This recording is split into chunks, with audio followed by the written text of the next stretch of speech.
Hey there, freedom seekers.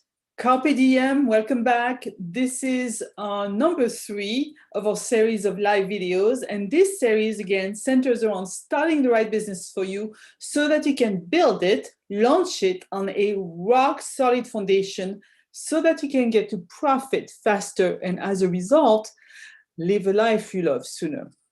So the first stage of starting the right business for you is, of course, the research. But in the research, you need to consider both the internal research and the external research. Internal research is about you and starting the right business for you. And that's very important. We'll talk about it. And in my next videos and blog articles, I'll be focusing on both types of research, starting with internal. So even if you have an idea for a business that you want to start or that you want to buy, researching and making sure it's the right fit for you will prevent heartaches and financial pain. And here's why. In my years of working with and associating with hundreds of business owners, I have observed two typical strategies. The first tragedy is when entrepreneurs underestimate what it takes to succeed in small business.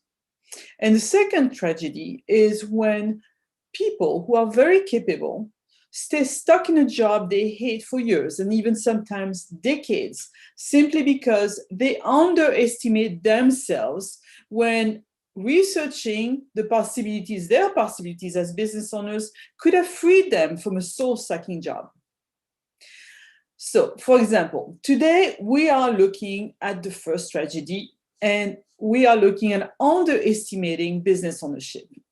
For example, having academic degrees and brilliant careers in corporate, of course, can be helpful to be successful in business, but it doesn't guarantee success either in starting a business and operating it. I have met people who actually were very successful and had yet very little education. I'm sure you have met them too. And others who had brilliant careers in corporate, managed teams and multi-million-dollar budget, and yet they underestimated what it took to operate a small business successfully. When I say small business can be really up to $30 million in revenues and 500 employees.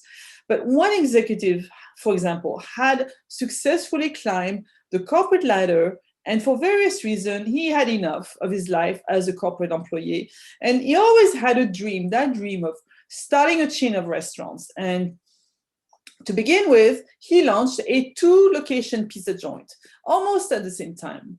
But after a few years of struggle, he realized that he actually hated his life as the owner of that business and sold his 2 locations for much less than he invested into them.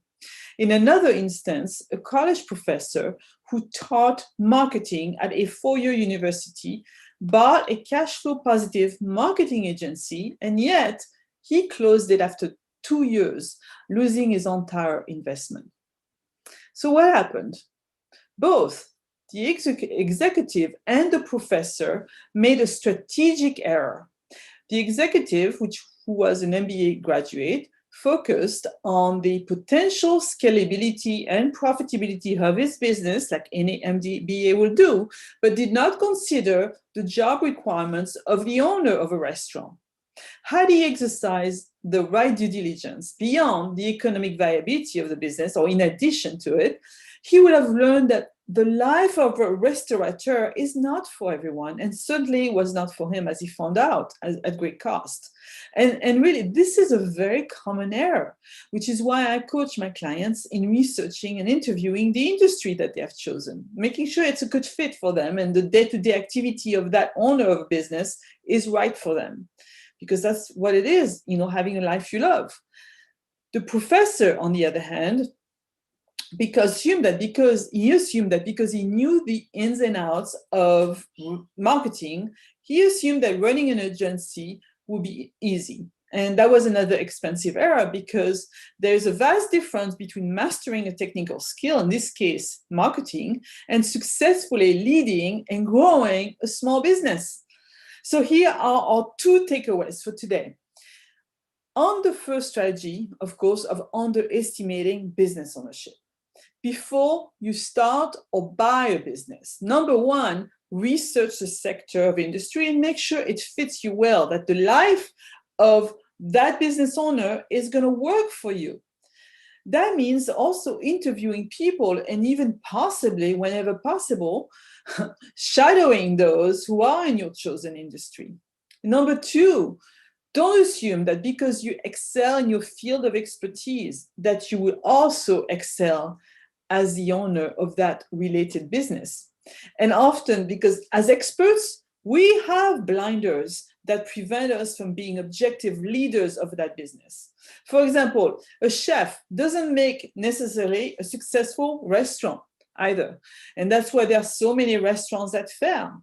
An award-winning hairstylist, an athlete, a yoga teacher, a mechanic, etc., they can struggle in operating a related business unless they consciously decide to step outside their comfort zone and learn a new discipline.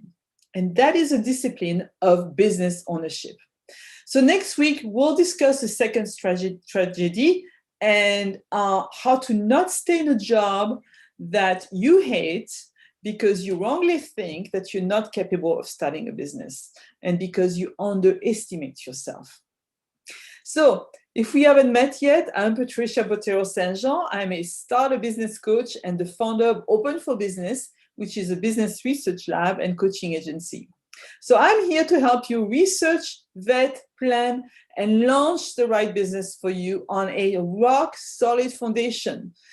So let me know in the comments or send me a direct message or an email. What is stopping you? What is stopping you from starting the right business for you so that you can have a life with more freedom? Until next time, cheers to building a life you love with the right business for you. Take care.